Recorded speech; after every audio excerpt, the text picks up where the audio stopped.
As we continue to scrutinize the 2026 budget, Nigerians are reacting with outrage after the Public Accountability Organization, Trachea, revealed that the 2026 proposed budget set aside 22.15 billion naira for the construction, renovation, and furnishing of 100 royal palaces across the country.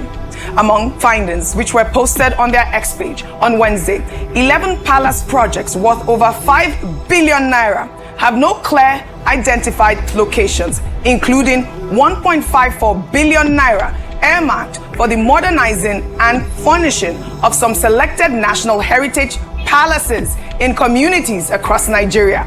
The organization found that billions of naira meant for traditional palaces appeared to be routed through unrelated agencies, including the Nigerian Institute for Oceanography, the Cocoa Research Institute in Ibadan, the National Cereal Institute, and even the National Institute for Cancer and Traditional Palaces. Cancer Palace. All right, and cereal. Well, this is coming just days after Trachea also revealed that 8.05 billion naira was allocated for the construction, renovation, and equipping of churches and mosques, with several projects embedded in ministries unrelated to religious affairs.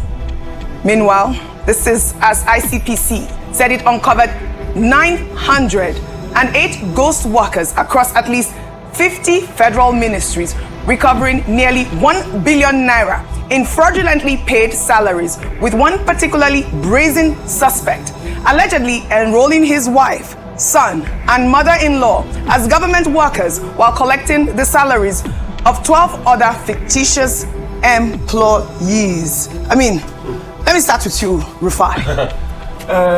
The budget show is going on. In fact, we should have a special series on Arise TV called The Budget Show. Yes, that's what we are doing right now. We're going to continue to scrutinize it. You know, we do it periodically. You can see, this was the argument I was making. The reason why people like us argued for subsidy removal then was that we thought government would be transparent enough and plow the money into the needs of the people. But see what they are spending it on, Oji.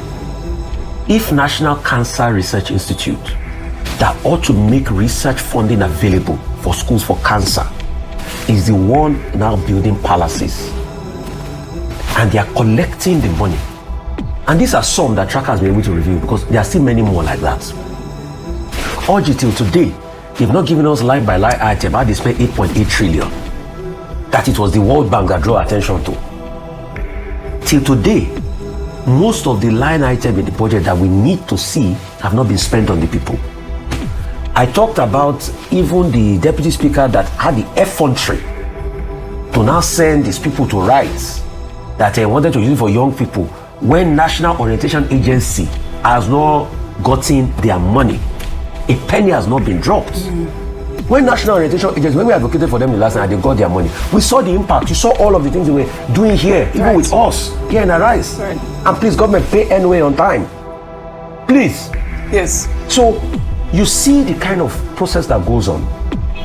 What I would like to say is, I don't know, because this problem keeps happening every year, I don't know if we can pass a bill to strengthen the powers of the FRC, Federal Revenue Commission, to scrutinize and make the powers be sort of like an OBR in the UK, to scrutinize the budget process. In fact, in my head, I've written that bill, where that agency that will scrutinize the budgets will not be subservient to the president, will not be subservient to the National Assembly. The people of the agents will serve independently. All right. And all the budgets must be submitted to them to scrutinize for 45 days before the president now takes seats to the National Assembly to assent. And they should be given statutory power to raise red flags and to even be given prosecutorial powers to sue anybody that pads and put things in the budget. Yes, I mean, Rufai, what is the job of the Presidential Advisory Committee? What is the job of the Presidential Advisory Committee? I thought that it set up for things like that as well. Yes, the budget office is set up for things like that, Senate committee, but all of them, since they are embedded together, there's no oversight. Yes. we should be able to have an independent body that doesn't care about them, because you see, there's something I call executive usurpation. Usurps all those body of accountability.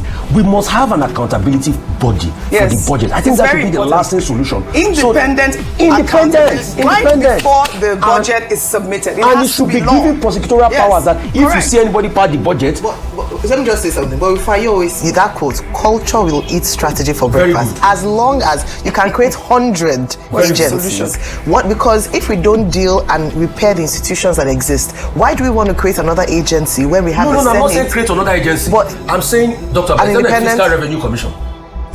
There is. RAMFAC. No. I think there's an FRC, a Revenue Commission that does the work of overseeing the budget, but it's being subsumed. It's being shut down. I'm saying let's empower that agency. Give it, even its money should come from first line charge. Make it very independent so that it can whistle blow on the budgeting ecosystem. See, Ayo, in 2007, 2008, the British government, it was seen that the British government made a lot of lies and errors in the estimation of their budgeting system. That was what led to part of the things they adduced for the stock market crash. In 2010, that's why they set up the OBR. So we must have that accountability watchdog that is empowered. Yes, I agree with that accountability watchdog. I mean, here we are seeing, because we talk about this money being allocated to mosques, churches. Now, palaces, 22.15 billion.